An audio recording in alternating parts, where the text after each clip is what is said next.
Yra vietų mūsų didžiuosiuose miestuose ir aplink juos, kur natūralus pasaulis yra praktiškai išnykęs.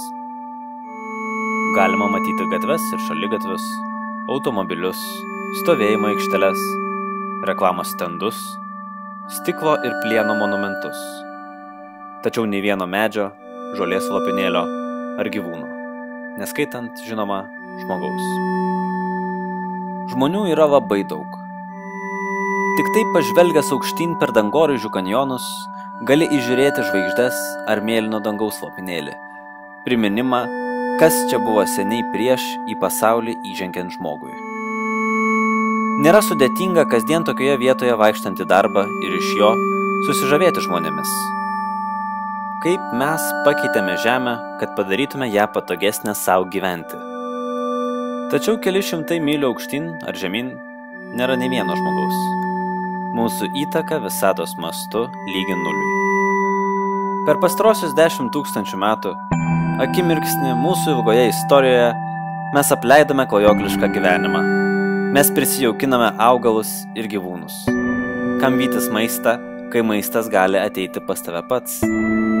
Nepaisant visų materialistinių patogumų, sėslus gyvenimas mus paliko suerzintus ir nepatenkintus. Net po 400 kartų kaimuose ir miestuose mes nepamiršome. Šiuo metu žmonių yra kiekviename kontinente ir net atokiausiose salose. Nuo vieno ašigalio iki kito. Nuo Everesto iki negyvosios jūros. Vandenyno dugne ir net kartkartėmis buveinėse 200 mylių aukštyje.